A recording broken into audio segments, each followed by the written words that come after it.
साधिभूताधिदैवं मां साधियाज्ञां च ये विदु प्रयाणकालेऽपि च मां ते विदुर्युक्तचेतसा। और जो पुरुष अधिभूत और अधिदैव के सहित तथा अधियज्ञ के सहित सबका आत्मा रूप मेरे को जानते हैं, वे युक्त चित्त वाले पुरुष अंतकाल में भी मुझको ही जानते हैं अर्थात प्राप्त होते हैं। छोटा सा सूत्र, आखिरी और बहुत कीमती। कृष्ण कहते हैं जो सब भूतों में मुझे ही जानते हैं वो अंधकार में भी मुझे ही जानते हैं। हम सबने सुना है कि परमात्मा प्रकाश स्वरूप है, हम सबने सुना है कि परमात्मा जीवन स्वरूप है, हम सबने सुना है कि परमात्मा आनंद स्वरूप है। कृष्ण यहां कहते हैं लेकिन जो मुझे सब में देख लेता है वो अंधकार में भी मुझे ही देखता है, वो दुख में भी मुझे ही देखता है, वो मृत्यु में ही मुझे देखता है। और ध्यान रहे जब तक मृत्यु में भी परमात्मा न दिखे तब तक अमृत उपलब्ध नहीं होता है, और ध्यान रहे जब तक दुख में भी परमात्मा न दिखे तब तक आनंद उपलब्ध नहीं होता है, और ध्यान रहे जब तक अंधकार भी प्रकाश न हो जाए तब तक परमात्मा उपलब्ध नहीं होता है। ये तो हम नासमझों की मांग है कि हे प्रभु हमें अंधकार से प्रकाश की तरफ ले चल। ये तो हम नासमझों की मांग है क्योंकि हम जिंदगी को दो हिस्सों में तोड़ के देखते हैं। हम कहते हैं हे प्रभु हमें मृत्यु से अमृत की ओर ले चल। हम कहते हैं हे प्रभु हमें भय से अभय की ओर ले चल, दुख से सुख की ओर ले चल, आनंद की ओर ले चल। ये तो हमारी प्रार्थनाएं हैं, उनकी प्रार्थनाएं जिन्हें कुछ भी पता नहीं है, जो जिंदगी को दो टुकड़ों में तोड़ लेते हैं। कृष्ण का वचन बड़ा अद्भुत है। हम सबने सुना है ऋषि का वचन, अंधकार से प्रकाश की ओर ले चल। और कृष्ण कहते हैं जो सब भूतों में मुझे देखते हैं वो अंधकार में भी मुझे ही देखते हैं। अगर ठीक प्रार्थना हो तो वैसी होगी कि हे प्रभु अंधकार में भी मुझे तू दिखाई पड़े, दुख में भी तू मुझे दिखाई पड़े, मृत्यु में भी तू मुझे दिखाई पड़े। अमृत की मेरी चाह नहीं, मृत्यु में भी तू मुझे दिखाई पड़े। आनंद की मेरी चाह नहीं, दुख में भी तू ही मुझे मिले। प्रकाश की मेरी मांग नहीं, अंधकार भी मेरे लिए प्रकाश हो। ये मांग पहली मांग से ज्यादा गहरी, और कृष्ण जो कहते हैं उसके अनुकूल, क्योंकि जगत में तत्व एक है, दो नहीं। और जिसे हम अंधकार कहते हैं वो केवल प्रकाश का एक रूप है, और जिसे हम मृत्यु कहते हैं वो अमृत का एक रूपांतरण है। और जिसे हम दुख कहते हैं, जिसे हम दुख जानते हैं, जिसे हम पीड़ा कहते हैं, संताप कहते हैं, वो भी आनंद की यात्रा के पड़ाव हैं। लेकिन ये हमें तब दिखाई पड़े जब हम पूरे जीवन को कॉम्प्रिहेंसिवली इकट्ठा देख सकें। हम तो खंड खंड करके जीवन को देखते हैं। हमारी बुद्धि हर चीज को खंड खंड कर देती है। बुद्धि का एक ही काम है चीजों को तोड़ना, जोड़ना बुद्धि नहीं जानती। बुद्धि के पास जोड़ने का कोई भी उपाय नहीं। आज से 1000 साल पहले सेल्विसियस नाम का एक ईसाई कैथोलिक फकीर हिंदुस्तान आया। सेल्विसियस बहुत अद्भुत आदमियों में से एक था, और बाद में वो कैथोलिक चर्च का पोप बना हिंदुस्तान से लौटने के बाद। और जितने पोप बने हैं उनमें सेल्विसियस का मुकाबला नहीं। सेल्विसियस ने हिंदुस्तान के बहुत से राज समझने की कोशिश की और हिंदुस्तान की धार्मिक साधना में गहरा उतरा। हिंदुस्तान के फकीरों ने उसे बहुत सी चीजें भेंट दी कि तुम ले जाओ। एक फकीर ने उसे एक चीज भेंट दी, एक तांबे का बना हुआ आदमी का सिर भेंट दिया। वो सिर बहुत अद्भुत था।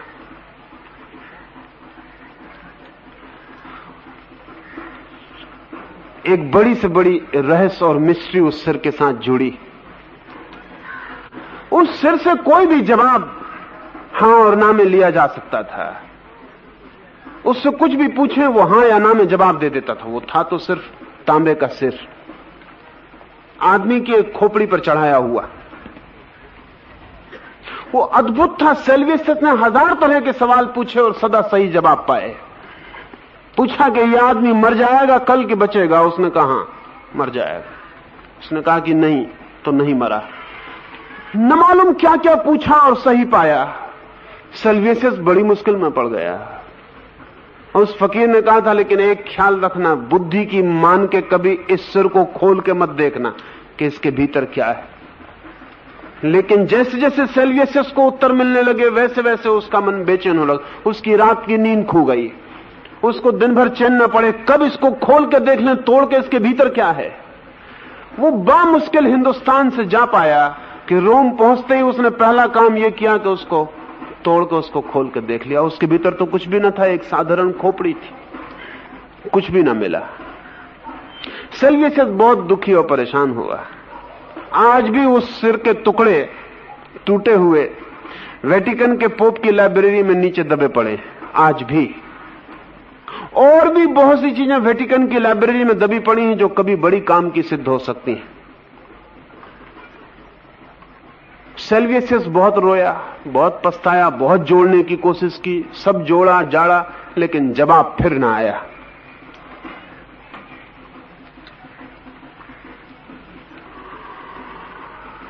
बुद्धि तत्काल चीजों को तोड़ के देखना चाहती है कि भीतर क्या है, लेकिन भीतर जो भी है वो सिर्फ जुड़े हुए में होता है, टूटे में नहीं होता।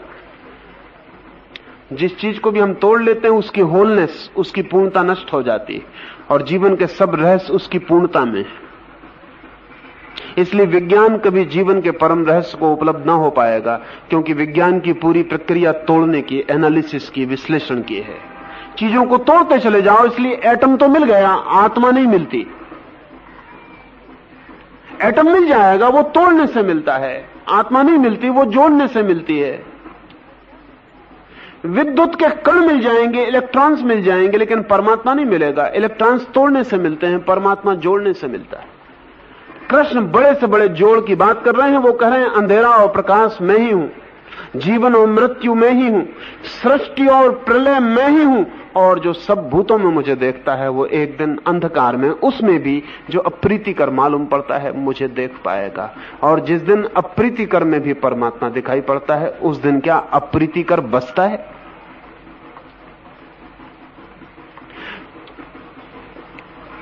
मेरा ये हाथ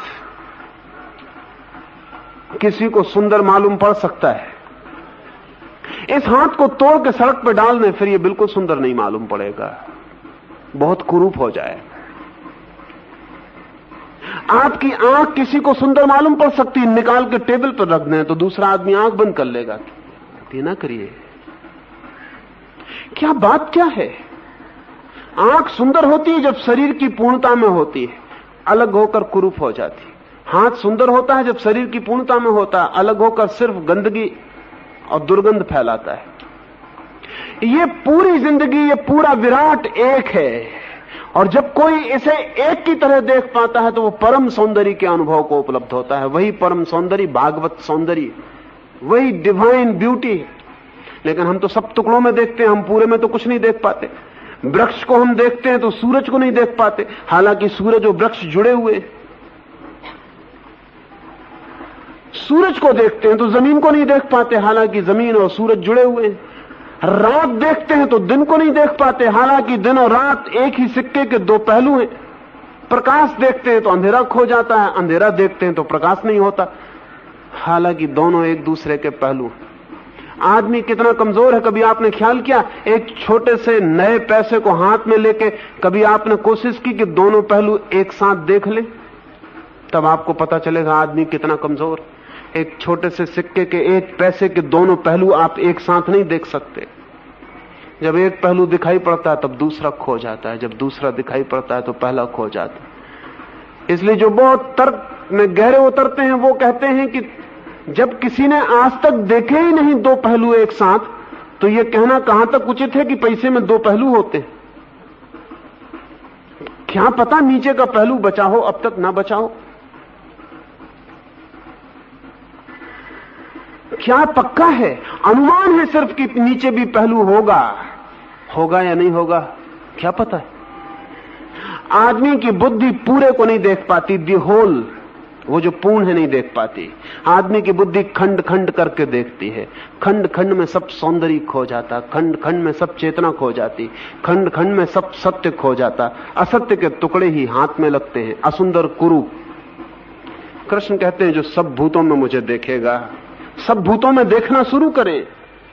वर्षा में, बादल में, सूरज में, पानी में, दुख में, सुख में, मित्र में, शत्रु में देखना शुरू करें। शब्द में, मौन में एक को ही देखना शुरू करें। और तब एक दिन जरूर वो घटना घटती है कि विपरीत नहीं रह जाता, द्वैत नहीं रह जाता, दो नहीं बचते, एक ही बचता है। और जिस दिन प्राणों के सामने एक ही बचता है, उस दिन ऐसी छलांग लगती है, एक नए आयाम में, एक नए जगत में प्रवेश हो जाता है। फिर आप वही नहीं होते जो आप कल तक थे। सब कुछ वही होता है, फिर भी सब बदल जाता है। आप दूसरे ही आदमी हो जाते, आपका नया जन्म, आप रिबॉर्न, पुनर्जन्म को उपलब्ध हो जाते हैं। ये पुनर्जन्म शरीर का नहीं, आत्मा का। यह आत्मा नई होकर प्रकट होती है। ये कृष्ण ने पूरा का पूरा विज्ञान आत्मा के नए जन्म को देने के लिए कहा है। आखिरी में शरण को याद रखना कि परमात्मा पर छोड़ देना है सब। और दूसरी बात, अनुकूल में तो दिखाई ही पड़ेगा परमात्मा, प्रतिकूल में भी परमात्मा को देखने की खोज जारी रखना। जो खोजता है वो पा लेता है। सिर्फ वे ही वंचित रह जाते हैं जो कभी खोज पर ही नहीं निकलते। और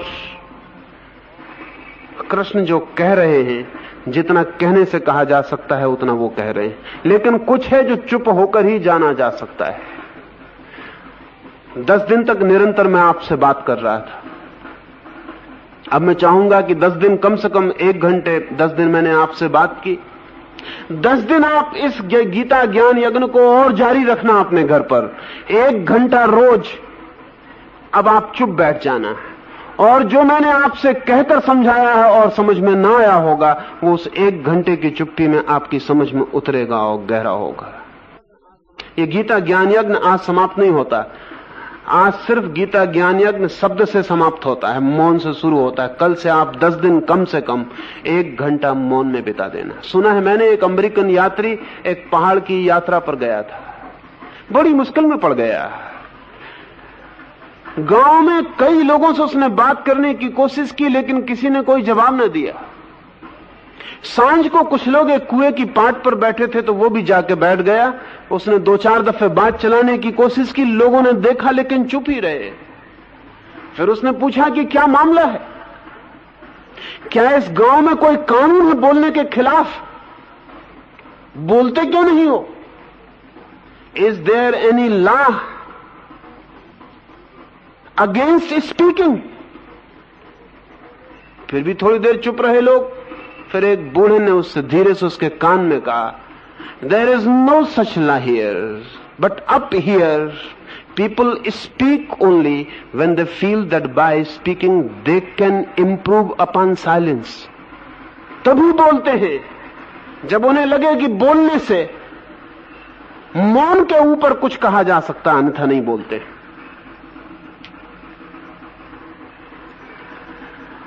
हमने कभी ख्याल ही नहीं किया है। तो यहां तो समाप्त हो जाएगा। आप 10 दिन मौन में बैठ के 1 घंटा, और उस घंटे में मैं फिर आपसे बोल सकूंगा, लेकिन वो बोलना बहुत गहरा हो जाएगा। और उस 10 दिन के मौन में आप वो जान पाएंगे जो शायद शब्द से न जान पाए हों। शब्द से बहुत थोड़ा कहा जा सकता है, मौन से बहुत ज्यादा कहा जा सकता है। शब्द से बहुत कम समझा जा सकता है, मौन से बहुत ज्यादा समझा जा सकता है। क्योंकि शब्द बुद्धि का उपकरण है और बुद्धि तोड़ देती है, और मौन अखंड है, तोड़ता नहीं, जोड़ देता है। ये थोड़ी सी बातें अभी उठेंगे नहीं। और आज तो मैं चाहूंगा कि छाते बंद कर लें, आखिरी दिन है, हम सब कीर्तन में खड़े होकर सम्मिलित हो जाएं। हम ताली बजा के कीर्तन कर लें और विदा हो जाएं।